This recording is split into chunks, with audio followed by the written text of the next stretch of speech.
Hello dear friends, so today we're going to hear the story of the dancing fairy.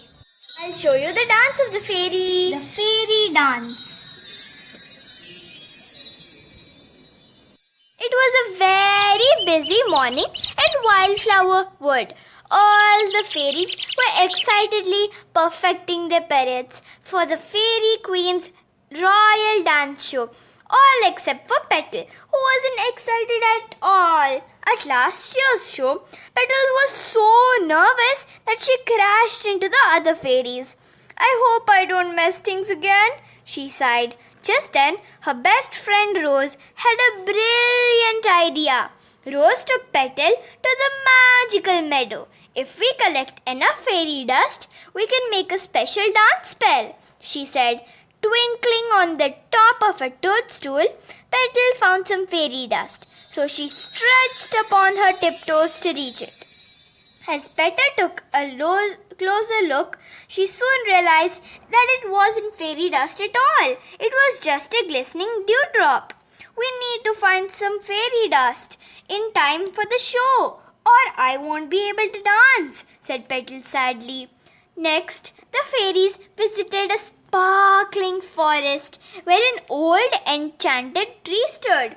Look! gasped Petal, pointing to a branch which glittered with fairy dust.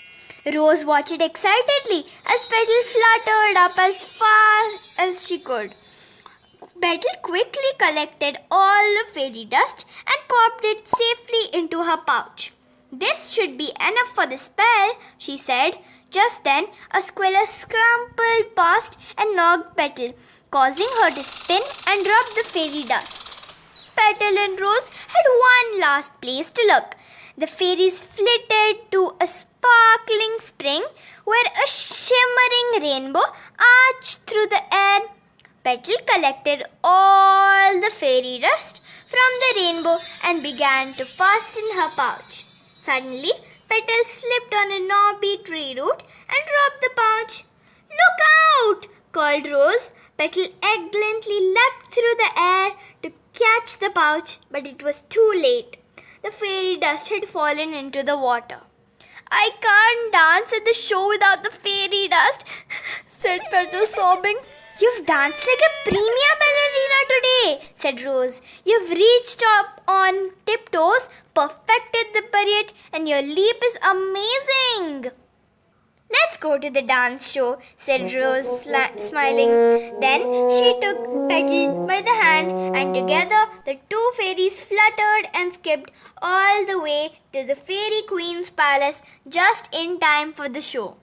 As the enchanting music started to play, Petal, Rose, and all the fairies of Wildflower Wood leapt, twirled, and pranced and whirled in time to this spellbinding music. "I've never seen such wonderful dancing," cheered the Fairy Queen. Petal curtsied proudly. "Maybe I can dance after all," she said. "Yes, you can," said Rose, smiling. "I always knew you could." The end. I hope you like the story, and please like and subscribe to our channel to watch new videos every day. Goodbye.